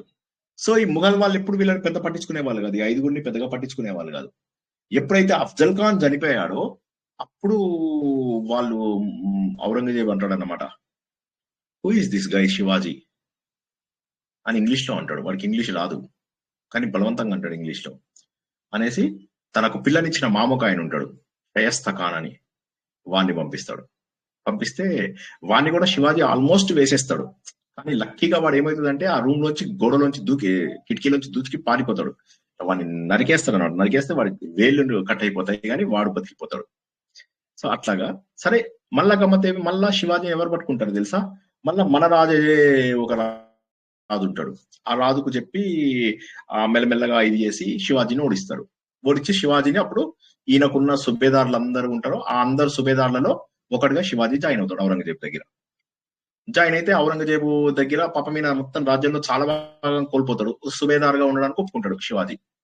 ఒప్పుకున్న తర్వాత ఒకసారి ఏదో తన బర్త్డేకో దేనికో పిలుస్తాడు ఔరంగజేబు అందరు సుబేదారులని. పిలిస్తే ఆయన వస్తాడు. వస్తే శివాజీ వెనక లైన్లో నిలబెడతాడు. నిలబెడగానే శివాజీ చూస్తే ముందు లైన్లలో కొంతమంది తన చేతిలో ఓడిపోయిన వాళ్ళు కూడా ముందు లైన్లలో ఉండి గ్రేట్ గా ఫీల్ అవ్వడం చూస్తుంటాడు. చూసి అక్కడ గొడవ పడతాడు. గొడవ పడగానే అరే వీడు గొడవ పడ్డాడు, ఏం జైలు వేసేయండి అంటారు. జైలు వేసేస్తారు. వేసేయగానే ఈయన హౌస్ అరెస్ట్ లాగా చేస్తారు, అక్కడనే ఉంచుతారు. ఉంచగానే అక్కడి నుంచి తను పూల బుట్టలలో వాటిల్లో పండ్ల బుట్టలలో దాక్కొని పారిపోయి వాళ్ళు అనుకున్న రూట్ కాకుండా వేరే రూట్ లో వచ్చి అప్పటి నుంచి గెరిల్లా యుద్ధాలు చేయడము. గెరిల్లా యుద్ధాలు అంటే అనుకోని వీటికి అన్నమాట, అన్కన్వెన్షనల్ వార్స్. అవి చేసి శివాజీ మొత్తం మీద వాళ్ళని ఓడగొట్టడమే కాకుండా ఎంత భాగాన్ని కోల్పోతాడో అంత భాగాన్ని మళ్ళీ సంపాదిస్తాడు. గుజరాత్ వైపు, మా రాజస్థాన్ వైపు ఇక్కడున్న రాజ్యాలని సంపాదిస్తాడు. మధ్యప్రదేశ్ ప్రాంతం మొత్తం వాళ్ళ కిందికి తీసుకొచ్చేస్తాడు. సో హిందూ సామ్రాజ్య స్థాపకన ఆయన వల్లనే జరిగింది, శివాజీ వల్లనే జరిగింది. శివాజీ పాపం చాలా ఎర్లీగా చనిపోతాడు, 58 years ఆ టైంకి చనిపోతాడు. సో అట్లాగా పాపం అంతవరకు కూడా ఆయన ఇంకా మళ్ళీ ఔరంగజేబు ఈయన జోలికి రాలేదు. ఇంకా వదిలేశాడు, శివాజీని వదిలేశాడు. ఇప్పుడు ఆయనతో పెట్టుకోవడం ఎందుకని చెప్పేసి వదిలేస్తాడు ఇంకంతే. ఈయన కూడా ఔరంగజేబుని చంపడు, ఔరంగజేబు కూడా ఇతన్ని వదిలేస్తాడు. అదొక్కటి తప్పు జరిగింది. ఔరంగజేబుని చంపేసి ఉంటే బాగుండేది శివాజీ, అది జరగదు. ఆ తర్వాత ఈయన శివాజీ తర్వాత ఇక రకరకాల బాజీరావు, బాలాజీ, తర్వాత పేష్వాలు, వీళ్ళందరూ మినిస్టర్స్. ఆ మినిస్టర్స్ అంతా పరిపాలించేవాళ్ళనమాట. అలా పరిపాలిస్తూ మహారాష్ట్ర గవర్నమెంట్ చాలా ప్రాంతాలుగా విడిపోయి అందరూ జస్ట్ కప్పం కట్టే స్టేజ్కి వచ్చిందనమాట. ఒక రాజ్యం లాగా లేకుండా. అందులో ఒకటే మన మహల్యాబాయి హోల్కర్ వాళ్ళ మామగారు మల్హర్రావు అని ఉంటారు, ఆయన ఉన్నటువంటి రాజ్యము అలా ఇండోర్ లో ఉండేదన్నమాట. ఆయన కూడా ఈ మహారాష్ట్ర రాజ్యం కిందకే వస్తాడనమాట, ఒక సుబేదార్ లాగా ఉంటాడనమాట. ఈవిడ ఎప్పుడైతే మామగారు చనిపోయిన తర్వాత, తన భర్త కూడా చనిపోయిన తర్వాత తను రాజ్యం తీసుకుందాము అనుకుంటే సుబేదార్గా, చాలా మంది ఈమె ఆడామే అణగదొక్కేద్దామని ట్రై చేస్తారు. ఈమె ఒప్పుకోదు, వెళ్ళి మళ్ళీ వాళ్ళతో డైరెక్ట్ గా మాట్లాడి తను రాజ్యాన్ని మళ్ళీ తన చేతిలోకి తీసుకుంటుంది, ఇండోర్ ని. So it's a beautiful history. అంటే మనము చదువుతుంటేనే ఇవన్నీ అర్థమవుతాయి. ఇదంతా కూడా ఏంటంటే ఇవన్నీ కావాలి అంటే మనకు ముందు శ్రద్ధ ఉండాలి. శ్రద్ధ ఉంటే ఇవన్నీ చదువుకోవడానికి చాలా ఇంట్రెస్టింగ్ అనిపిస్తుంది. మన దేశ చరిత్ర ఇది, మనము గర్వించదగ్గ మన మహోన్నతమైనటువంటి వారసత్వం కదా ఇది. సరే, మొత్తం మీద ఇక ఈయన ఏం చేశాడు, ద్వైతీ భావం అంటే శత్రువులతో కరెక్ట్ గా ఉంటున్నట్టుగానే ఉండి, ఫ్రెండ్లీగా ఉంటున్నట్టుగానే ఉండి వాళ్ళని వెనకాల గోతులు దవ్వడాన్ని ద్వైతీ భావం అంటారు. చివరిది సంశ్రయం అంటే ఆశ్రయం లాగా శ్రయం. ఎప్పుడైనా నిజంగా అవసరం వచ్చిందంటే ముందే కొంతమందితో చెప్పి పెట్టుకుంటారు, నాకు ఏదన్నా ప్రమాదం వస్తే నేను నీ ఇంట్లోకి వచ్చి ఉంటా, మా ఆవిడ కొడితే నేను మీ ఇంట్లో వచ్చి ఉంటా, మీ ఆవిడ కొడితే నువ్వు వచ్చి మా ఇంట్లో ఉండు. దీన్ని సంశ్రయం అంటారు. బాగా అర్థమైందండి ఏమేం పద్ధతులు ఉన్నాయో? హలో, సారీ, డీప్ స్లీప్ లోకి వెళ్ళిపోయారు. ఆసనం అంటే వేచి చూడటమా సార్? సంశ్రయం చెప్పరా సార్? సంశ్రయం అంటే ఏంటంటే ఆశ్రయం లాగా. ఆశ్రయం అంటే ఏంది, నాకు నిజంగా ప్రమాదం వచ్చినప్పుడు నేను నీ దగ్గర ఉంటాను అని చెప్పేసి అనేదాన్ని సంశ్రయం అంటారు. అంటే ఇప్పుడు ఎవరైనా రాజు మన మీద అటాక్ చేశాడు, మనం తప్పించుకుని ఏం చేస్తామంటే ఆయన దగ్గర ఆశ్రయం పొందడం. ఉదాహరణకి షేక్ హసీనా ఉన్నారు, ఆవిడ మన దగ్గర ఆశ్రయం తీసుకున్నారు. అలాగే దలైలామా ఉన్నారు, ఆయన కూడా టిబెట్ నుంచి పారిపోయి మన దగ్గర ఆశ్రయం తీసుకున్నారు. దీన్ని ఏమంటారు, సంశ్రయము అంటాము. సంశ్రయము ఎప్పుడైతే రియలైజ్ అవుతామో అది ఆశ్రయం అవుతుంది. సంశ్రయం అంటే ముందు ఒక ఆప్షన్ పెట్టుకొని ఉండడాన్ని సంశ్రయం అంటారు. అవసరం వచ్చినప్పుడు వాళ్ళ ఆశ్రయానికి వెళ్ళిపోతాం అన్నమాట. అర్థమైందా? ఆసనం అంటే చెప్పండి సార్. ఆసనం అంటే టైం కోసం న్యూట్రల్ పీపుల్. ఆసనం అంటే కూర్చొని ఉండడం అంతే. టైం వచ్చినప్పుడు ఇటు దూకుతామా అటు దూకుతామా తెలియదు. సరైన టైం కోసం ఎదురు చూద్దాం. టైం లేనప్పుడు అటు శత్రువుని చేసుకోము, ఇటు మిత్రువుని చేసుకోము. టైం వచ్చినప్పుడు అప్పుడు మనకున్న భావాన్ని మనం చెప్తాం అన్నమాట. తటస్థంగా ఉండడం. బేసికల్గా ఆసనం అంటే తటస్థంగా ఉండడం. యానం అంటే డైరెక్ట్ గా యుద్ధం మీదకి వెళ్ళిపోవడం. విగ్రహం అంటేనేమో ఆధర్మ పరుడు పైన మనము దండయాత్రకు డిక్లేర్ చేయడం డేటు. ఇంకోటి ఏంటి, ఫస్ట్ది సంధి అంటేనేమో బలవంతుడితోని ఫ్రెండ్షిప్ చేసుకోవడం. సంశ్రయం అనేది ఏదైతే వచ్చిందో, ఈ సంశ్రయము సంధి వేరు. సంధి లోపల ఏంటంటే వాటితో జస్ట్ ఫ్రెండ్షిప్ చేసుకుంటాం. సంశ్రయం ఏంటంటే మనకు ప్రాబ్లం వచ్చినప్పుడు ఒకరి దగ్గర ఉంటానని చెప్పేసి చెప్పడాన్ని సంశ్రయం అంటారు. క్లియర్ ఉందా? ఏది డౌట్ ఉన్నా అడగండి ఒకసారి. సంధి, విగ్రహము, యానము, ఆసనము, ద్వైతీ భావము, సంశ్రయము.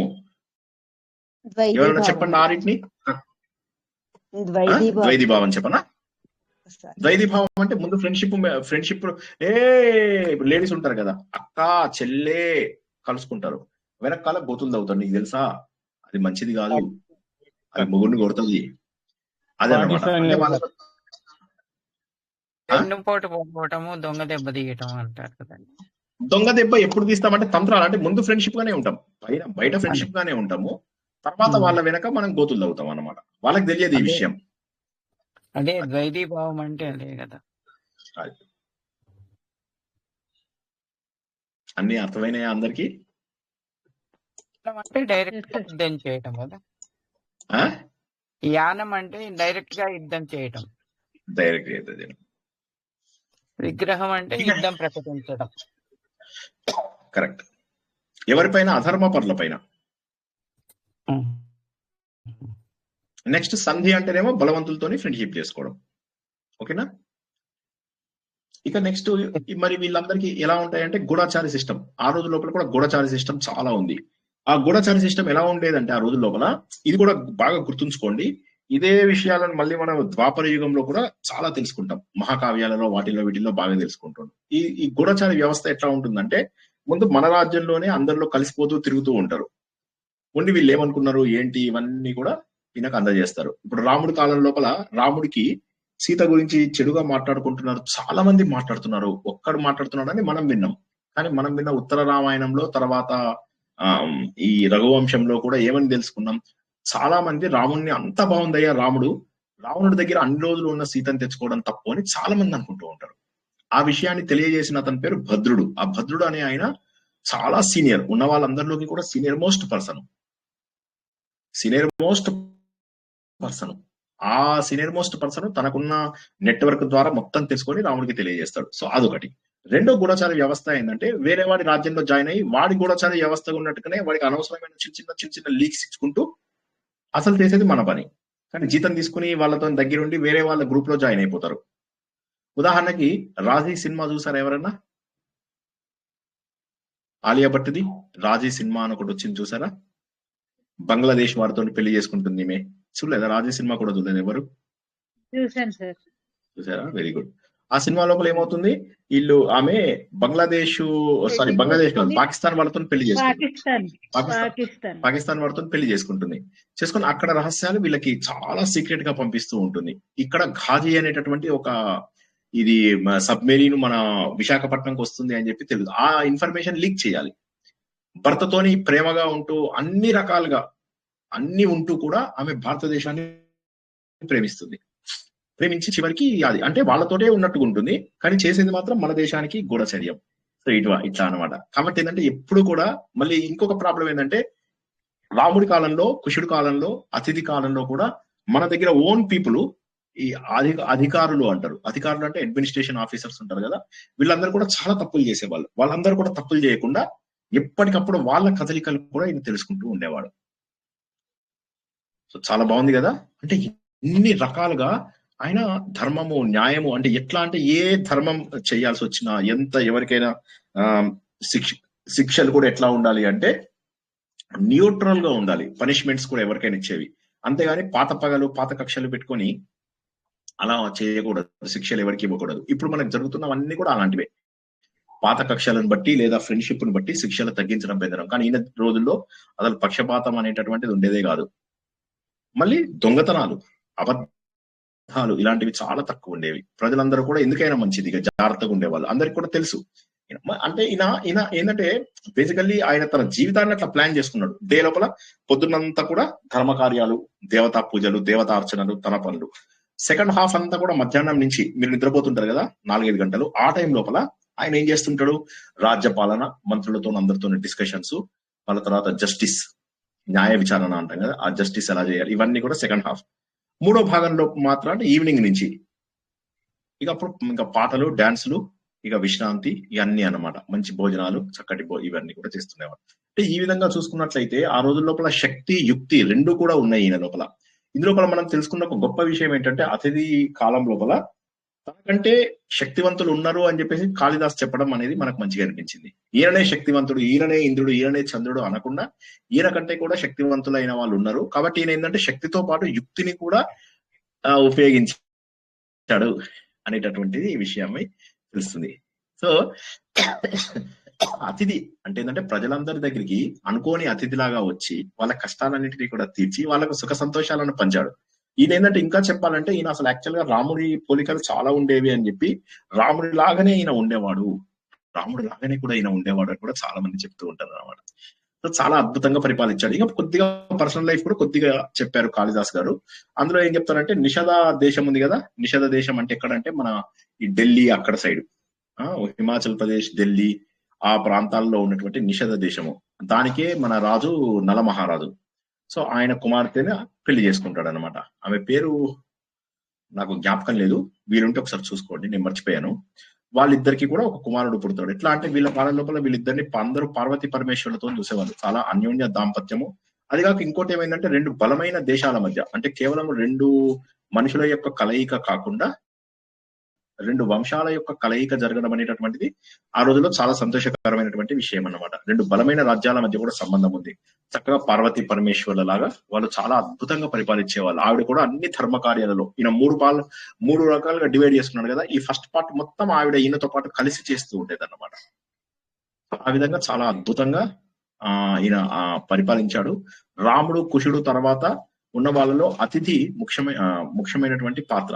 ఈయన కుమారుడు ఎవరైతే ఉన్నాడో, ఈయన కుమారుడు ఈయనలాగానే అంత చక్కగా అంటే తన తల్లి సైడ్ దేశము నిషధ రాజ్యం కాబట్టి తనకి నైషధుడు అని చెప్పేసి పేరిస్తారు. ఇతడు కూడా మంచిగా తండ్రిలాగా తాతలాగా చక్కటి పరాక్రమవంతుడే. చిన్నప్పటి నుంచే అన్ని విద్యలు నేర్చుకోవడము, తండ్రి చేస్తున్న స్పెషల్ రాజనీతి ఏవైతే మనం ఇందాక తెలుసుకున్నామో అవన్నీ కూడా బాగా తెలుసుకుంటూ, అయితే లక్కీగా ఏంటంటే అతిథి జీవితం చాలా సంతోషంగా గడిచిపోయింది. ఎందుకంటే అతిథి జీవితం అంతా కూడా దేశ సేవ చేశాడు, పర్సనల్ లైఫ్ కూడా చాలా ఎంజాయ్ చేస్తాడు. ఆయన చేశాడు, ఒకడే కుమారుడు. ఇక వృద్ధాప్యం రాగానే అప్పుడు ఇక అతనికి రాజ్య బాధ్యతలు అప్పచెప్పి తను మాత్రం తపస్సు కోసం అని చెప్పేసి అడవికి వెళ్ళిపోయాడు అనమాట. ఈయన తర్వాత ఇక చాలా మంది రాజులు వచ్చారు, వాళ్ళందరివి పేర్లు మాత్రం మెన్షన్ చేశారు. దురదృష్టవశాత్తు ఎవరివి ఎక్కువ కథలు డిస్క్రైబ్ చేయలేదు. అవన్నీ వచ్చే వారంలో పూర్తి చేసేసుకుంటాం. వీలైతే వచ్చే వారమే పూర్తి చేసుకోవచ్చు, వచ్చే వారంతో అయిపోతుంది. ఆత్మసుఖము వీడిని ఆటకు పాత్ర పోషణ చేసిది సూత్రధారి, విశ్రమించదని పాదం ఆశ్రయించి పరమ కరుణాంతరంగా శ్రీ పాండురంగ. జై శ్రీకృష్ణ. రఘువంశము చెప్పండి. అతిథి కొడుకు నైషధుడా? నైషధుడు. ఆయన భార్య పేరు నాకు తెలియదండి, ఒక్కసారి గూగుల్లో చూసుకోండి. అంటే నైషధ రాజ్యం అని అంటేను ఆ రాజ్యం యొక్క ఒక రాజకుమార్తె ఆమె. నిషధ రాజ్యం యొక్క రాజకుమార్తె. నైషధ రాజ్యం అది రాజకుమార్తెని అతిథి చేసుకుంటాడా సార్ వివాహం? అతిథి చేసుకుంటాడు. అతిథి నిషధ రాజ్యం, వీళ్ళదేమో కోసల దేశం, వాళ్ళదేమో నిషధ దేశము. ఈ రెండు రకాల రాజ్యాలు కూడా బలమైనవి, పవర్ఫుల్, దగ్గరే, మరీ ఎక్కువ డిస్టెన్స్ కూడా కాదు. ఉత్తరప్రదేశ్, హిమాచల్ ప్రదేశే కాబట్టి దగ్గర బలమైన దేశాలు రెండు కూడా కలిసి ఉండడం. వారికి పుట్టినటువంటి కుమారుడి పేరు నైషధుడు లేదా నిషధుడు అంటారు. నిషధుడు అని కొన్ని చోట్ల ఉంది, నైషధుడు అని కొన్ని చోట్ల ఉంది. నిషధుడు అని గుర్తుంచుకుందాం. ఆ నిషధుడు అనేవాడు వీళ్ళిద్దరికి పుడతారు. ఎవరికి? ఆ రాజకుమారి పేరు నేను మర్చిపోయాను, ఒకసారి చూసుకోండి, గూగుల్లో కొట్టు, లేదా నేను నాకు ఏమైనా క్వశ్చన్ పెడితే నేనైనా నలమహారాజు కూతురు కాదు, నలమహారాజు కూతురు కాదు. నలమహారాజు కూతురని ఎవరు? నేను చెప్పాను నలమహారాజు కూతురు అని. చెప్పారండి ఇప్పుడు చెప్పానా? నాకు అది డౌట్ వచ్చింది. నలమహారాజు కూతురు అని చెప్పలేదు దేవుడా, నలమహారాజు ఉండేవాడు కదా అని చెప్పాను. నలమహారాజు రాముడి కంటే కూడా పూర్వీకుడు. సీతాదేవి అయ్యయ్యో వినండి రాజ్యం కదా. నలమహారాజు వాళ్ళు పరిపాలించినప్పుడు అది నిషధ రాజ్యము, నైషధ రాజ్యము. అందుకే మనం ఏమంటాం, అది మహాకావ్యాలలో ఒకటి. నలమహారాజు చరిత్ర ఏదైతే ఉన్నదో అది 5 మహాకావ్యాలలో ఒకటి. ఆయన కృతయుగం వాడు, రాముడి కంటే పురాతనమైన వాడు. రాముడు త్రేతాయుగం వాడు. సీతాదేవి ఏం చెప్పేది? నేను దమయంతి తర్వాత అరుంధతి ఇంత గొప్పదాన్ని కావాలి, వారిద్దరిని ప్రార్థిస్తుంటుంది ఆమె జీవితం అంతా కూడా. వాళ్ళంత గొప్ప పతివ్రతని నేను కావాలి అని అనుకుంటుంది. సో నలమహారాజు కూతురు కాదేమే, నలమహారాజు పరిపాలించిన రాజ్యం ఉంది కదా అని చెప్పాను నేను. నిషధం అంటే అలా మీకు గుర్తొస్తుంది అని చెప్పాను కానీ నలమహారాజు కుమార్తె కాదు. ఆమె పేరు నేను తెలియదు. నిషధ రాజపుత్రి ఆమె. ఆ రాజ్యపుత్రికి ఈయన అతిథి పెళ్లి చేసుకుంటాడు. 2 రాజ్యాలు చక్కగా కలిసి హ్యాపీగా ఉన్నాయి. వాళ్ళిద్దరికి పుట్టినటువంటి కొడుకు పేరు నిషధుడు. ఓకేనా? ఇప్పుడు డౌట్స్ అడగండి, క్లియర్ గా చెప్తా. భారతదేశం అంటే గ్వాలియర్, మధ్యప్రదేశ్ ఆ ఏరియా అని ఒకటి కూడా ఉంది కదా సార్. గ్వాలియర్ మధ్యప్రదేశ్ కాదు నిషధ రాజ్యం అంటే, ఇంకొద్దిగా పై భాగమే. హిమాచల్ ప్రదేశ్ కి ప్రయాగరాజ్ అంటే ఇంకొద్దిగా రెండు పై. రకాలుగా చెప్పారు సార్. ప్రయాగరాజ్ దగ్గర అని ఒకటి మధ్యప్రదేశ్ అని ఒకటి రెండుగా చెప్పారు. మధ్యప్రదేశ్ అయితే కాకపోవచ్చు, మధ్యప్రదేశ్ అయితే కాదు ఖచ్చితంగా. నిషధ రాజ్యం ఖచ్చితంగా ఇప్పుడు మీరు ప్రయాగరాజ్ అన్నా కూడా కొంతవరకు ఓకే. ప్రయాగరాజ్ కి తర్వాత ఇటు హిమాచల్ ప్రదేశ్ కి దగ్గర ఉన్నది, అది కూడా కొంతవరకు కరెక్టే. ప్రయాగరాజ్ దాదాపుగా మీకు హిమాచల్ ప్రదేశ్ కి దగ్గరలోనే, ఢిల్లీకి దగ్గరలోనే ఉంటుంది కాబట్టి కొంతవరకు ఓకే.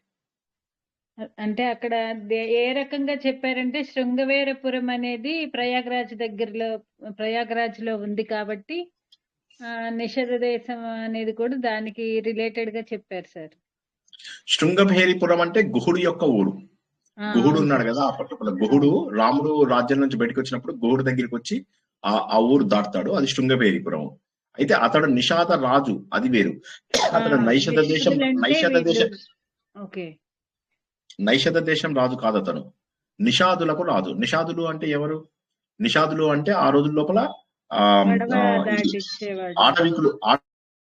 ఆటవికుల లాంటి వాళ్ళు, పడవలు నడిపెట్టే వాళ్ళు, ఇవన్నీ చేసేటటువంటి ఆ చిన్న చిన్న రాజులు. వాళ్ళు పెద్ద రాజులు కాదు. ఇప్పుడు మనం చెప్తున్న నైషధ రాజ్యం ఏదైతే ఉన్నదో అది చాలా పెద్ద రాజ్యం. అది మహానుభావులైనటువంటి గొప్ప గొప్ప రాజులు పరిపాలించినటువంటి రాజ్యం నైషధ రాజ్యం.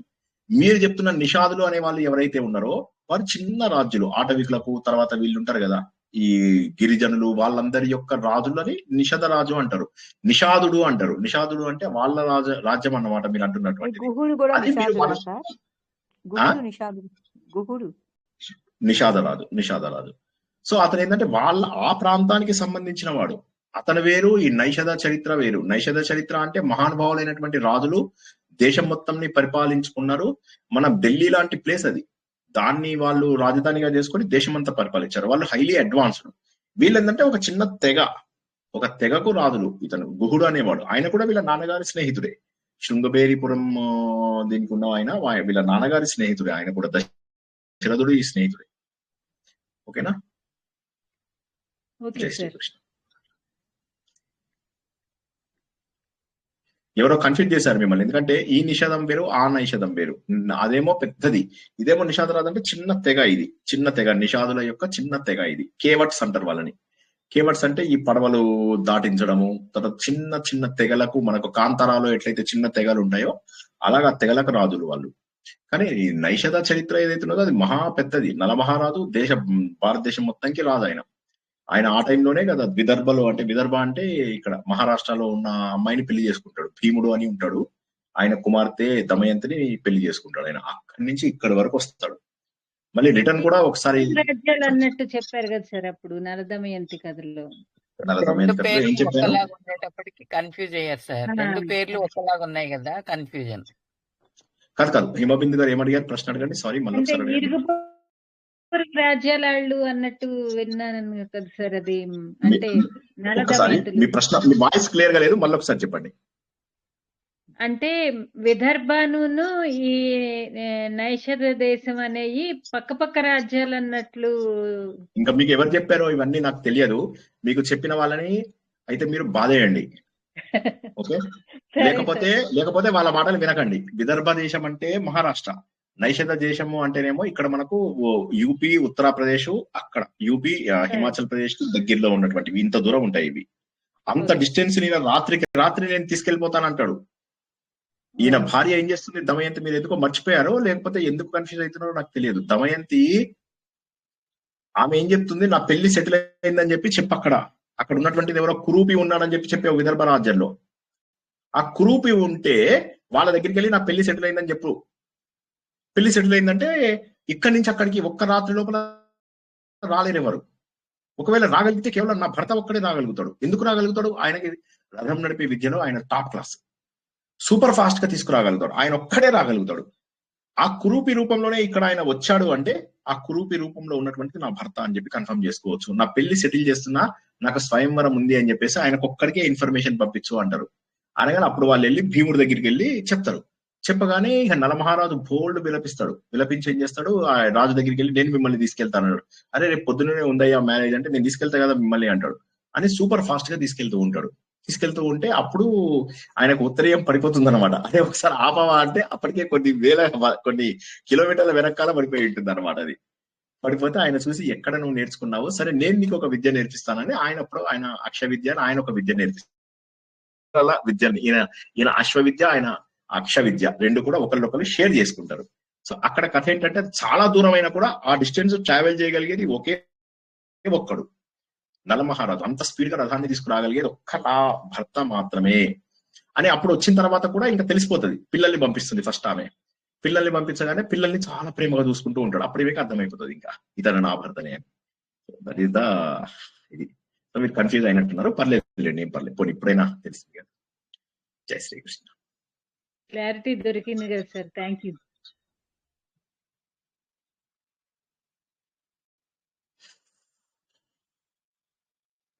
వండర్ఫుల్. ఇంకేం ప్రశ్నలు లేవా? ఆహ్లాదంగా అనిపించిందా కథ? చాలా కొత్త విషయాలు మనం కొన్ని కూడా నేర్చుకున్నాము. తర్వాత కథ కూడా చాలా ఆహ్లాదంగా ఉంది. ఈ తర్వాత అంతా చిన్న చిన్న రాజులు పాపం పెద్దగా రాజ్యాన్ని పరిపాలించిన రాజ్యపాలన వాళ్ళు. బాగుంది సార్, అతిథి ఐడియాస్ బాగున్నాయి, చాలా చాలా బాగున్నాయి. బాగున్నాయి. ఆ రాముడి ఆయన టైంలో కూడా ఇలా ఉన్నాయా అని తెలియలేదు, ఎందుకంటే ఇలా ఉండుండొచ్చు, అందరితో ఈయన పాటు జ్ఞాపక ఉండి శక్తి చాలా ఉండొచ్చు, ఉంటుంది సార్. ఉండి ఉండవచ్చు. ఈయన ఇంకా కొన్ని డెవలప్మెంట్స్ ఇచ్చి ఉండవచ్చు. ఇప్పుడు ఉన్నదాన్నే వీళ్ళు ఉన్న సిస్టమ్ ని డెవలప్ చేసుకుంటూ వచ్చారు కదా. ఒక స్టేజ్ లో ఇది డైరెక్ట్ గా ఒక రోజులో డెవలప్ అవ్వలేదు. ఇవన్నీ కూడా మెల్లగా మెల్లగా మెల్లగా మెల్లగా డెవలప్ అయినటువంటివి అన్నమాట. జై శ్రీ చాలా కృష్ణ. బాగున్నాయి. అసలు అంటే ఇప్పుడు కనుక ఇలాంటివి పెడితే మొత్తం కంట్రీ నమ్మేస్తారు జనాలు. అప్పుడు కాబట్టి ఆ న్యాయానికి సరిపోయింది అది. లౌడ్ కి వీళ్ళ పిల్లలది కూడా ఉందా సార్ చరిత్ర? ఉంది కానీ అది అది పేర్లు ఎక్కడ ఇవ్వలేదు. ఈ రఘువంశం పుస్తకాల్లో లేదు. ఇప్పుడు మనకేంటంటే మనకు కేవలం తెలిసిన పుస్తకాలలోంచి మాత్రమే చెప్పగలుగుతాం. అందులో పురాణాలలో కూడా చాలా విషయాలు మారిపోయాయి. అవునవును. ఎందుకంటే మధ్య లోపల కవులందరూ వచ్చేసేసి ఇష్టం వచ్చినట్టుగా కలిపేశారు. చెప్పే కదా ఇప్పుడు మీకు స్కంద ఎవరికి పురాణం వాళ్ళు 8,000 శ్లోకాలు ఉంటే 81,000 శ్లోకాలు చేశారు. ఇప్పుడు ఏది కరెక్ట్ ఏది తప్పు కూడా చెప్పే పరిస్థితి లేదు. అందుకోసమే మనం ఒక్క భాగవతమే ఎందుకు పట్టుకుంటాము, భాగవతమే పట్టుకొని ఎందుకు సార్ మాట కంటే భాగవత నారాయణీయం ఎందుకు మనం చెప్పుకుంటాము అంటే అదొక్కటే ఇప్పుడు మిగిలిన జెన్యూన్ సోర్స్. అన్ఫార్చునేట్లీ ఇంకా మహాభారతం కూడా యాక్చువల్ గా చిన్నదే, జయకావ్యం అని చెప్పి మొదట్లో రాశారు. తర్వాత దాన్ని వైశంపాయనుడు జనమేజయుడికి చెప్పేటప్పుడు 26,000 శ్లోకాలకు వచ్చింది. మళ్ళా సూత మహాముని శౌనకాది మునులకు చెప్పేసరికి 1,00,000, మళ్ళీ నేను మీ అందరికి చెప్పేసరికి 1,50,000 అయింది. సార్ మధ్యలో ఏవో ఒక కథలు అడుగుతారు కదా. ఇప్పుడు ఇవాళ ఫర్ ఎగ్జాంపుల్ ఈ కథ చెప్తూ ఉంటే మీరు మనం అఫ్జల్ ఖాన్ అవి ఇవి చెప్పాం కదా, అవి కూడా ఇందులో హిస్టరీకి ఇంక్లూడ్ చేస్తే వెళ్ళారు. హిస్టరీ అవి కూడా ఇందులో యాడ్ చెప్పడానికి చేస్తాం. రైట్. ఇప్పుడు నేను యాడ్ చేశాను అనుకోండి, అవి యాడ్ చేస్తే 1,25,000 అయిపోతాయి. సో అట్లాగా జనరల్ గా ఏమైపోతుందంటే వీళ్ళు కూడా ఊరుకోరు కదా. సూత మహాముని 80,000 మంది శౌనకాది మునులకు చెప్తారు. ఆ రోజుల్లో మైక్ అది ఏమీ ఉండేది కాదు. అందరూ సూత్ గద్ది చూసారా అండి నైమిషారణ్యంలో? సూత అక్కడ ఆయన కూర్చుంటే అందరు 88,000 మంది అలా కూర్చొని అందరు శౌనకుడు మిగతా గ్యాంగ్ అంతా కూడా వినేవాళ్ళు. ఆ శౌనకుడు ఎవరు? ఋషి శునక్ యొక్క కుమారుడు. ఇదే ఈ ఋషి శునకే ఎవరు మనకు? ఋషి శునకే ఎవరు? ఇంగ్లాండ్ లో చేశాడు కదా నారాయణమూర్తి గారి అల్లుడు. ఇంగ్లాండ్ కి కొన్ని యూకేకి కొన్ని రోజుల పాటు ప్రైమ్ మినిస్టర్ గా చేశారు ఆయన, ఋషి శునక్. ఈసారి రాలేదు, ఈసారి గెలవలేదు, ఓడిపోయారు, ఎలక్షన్స్ లో ఓడిపోయారు. కానీ సో అట్లాగా ఆ శౌనకాది మునులు ఎవరైతే ఉంటారో వాళ్ళందరూ కలిసి అడిగారు అన్నమాట, మాకు ఒక చెప్పండి అంటే. వాళ్ళు చేసే రకరకాల యాగాలలో ఈయన సూత మహాముని అందరికంటే గొప్పవాడు, కథలు చెప్పడంలో చాలా పర్ఫెక్ట్. సో అట్లా నాలాగలవాడ నీకేం లే కథలు బాగా చెప్తావు అట్లాగా. సో ఆయన వచ్చినప్పుడల్లా వీళ్ళు అడిగేవాళ్ళు, ఆయన రాగానే కథలు చెప్పమనేవాళ్ళు. కథలు చెప్తుంటే అందరికీ కూడా మీలాగానే నిద్రపోవడం చాలా ఇష్టం అన్నమాట. సో వాళ్ళందరూ ఏమనేవాళ్ళంటే ఈయన కథలు చెప్తుంటే వాళ్ళందరూ మంచిగా నిద్రలు పోయేవాళ్ళు, అలా నిద్రలు పోయేవాళ్ళు. సో పాపం ఆయన అలా చెప్తూ పోయినవన్నీ కూడా మనకి ఇప్పుడు లభ్యమవుతున్న పురాణాల రూపంలో లభ్యమవుతున్నాయి. కానీ అందులో ఉన్న వాటిలో ఎన్ని కరెక్ట్ ఎన్ని తప్పని చెప్పలేము, ఎందుకంటే అప్పటి తాళపత్ర గ్రంథాలు ఇప్పుడు లేవు కాబట్టి గ్యారంటీ లేదు. ఎందుకు ఇప్పుడు ఈవెన్ మీకు మనకు అందరికీ తెలుసు కదా, ఈ వేదాలే లెక్కేసుకుంటే మనకు ఋగ్వేదంలో 21 శాఖలు ఉండేవి, 101 శాఖలు దీంట్లో యజుర్వేదంలో ఉండేవి, 1000 శాఖలు మనకు సామవేదంలో ఉండేవి, 9 శాఖలు ఎంతో అధర్వణ వేదంలో ఉండేవి, 1130 శాఖలు ఉండేవి. ఇప్పుడు ఎన్ని ఉన్నాయి చేతిలో? మనకు 7-8 శాఖలు కూడా సరిగా లేవు. వేదాలు పోయినాయి, పురాణాలు పోయినాయి, మిగిలిన వాటిని మనం చెప్పుకోవడము ఇదే జనాలు కన్ఫ్యూజన్. మా ఫ్రెండ్ ఒక అతనికి శివానంద ఆశ్రమంలో ఆ 2 నెలల కోర్స్ మీ అందరికి పంపించాను కదా, మీరు ఎవరు జాయిన్ అవ్వలేదు కదా, ఆ కోర్స్ కి ఇంటర్వ్యూ వచ్చింది అనమాట. సో ఇంటర్వ్యూకి సెలెక్ట్ అయ్యాడు. ఇంకా ఇంకా అంటే ఫైనల్ కోర్స్ కు సెలెక్ట్ అవ్వలేదు, అతను ఇంటర్వ్యూకి సెలెక్ట్ అయ్యాడు అనమాట. సో ఆ ఇంటర్వ్యూ చేస్తానంటే నిన్న మన ప్రవచనం అయిపోయాక 11 o'clock కి ఆయనకు కొద్దిసేపు చెప్పాను అనమాట. ఆ 15 నిమిషాలు ఆయన రికార్డ్ చేసుకోమన్నాను. ఆ 10-15 నిమిషాలలో నేను చెప్పినవి ఏమి ఎక్స్ట్రా థింగ్స్ ఏం చెప్పలేదు, చాలా బేసిక్సే చెప్పాను. కానీ ఆయన దానికే చాలా కన్ఫ్యూజ్ అయిపోయాడు. ఇంతుందా హిందూ మతం? నేను నీకు చెప్పింది ఇంత చెప్పారు, నువ్వు ఇంతుందా అనుకుంటున్నావు. మా స్టూడెంట్స్ కూడా ఉన్నారు, వాళ్ళు జాయిన్ అవ్వాలంటే ఇంటర్వ్యూ కూడా ఉంటుందా సార్? ఇంటర్వ్యూ ఉంటుందా?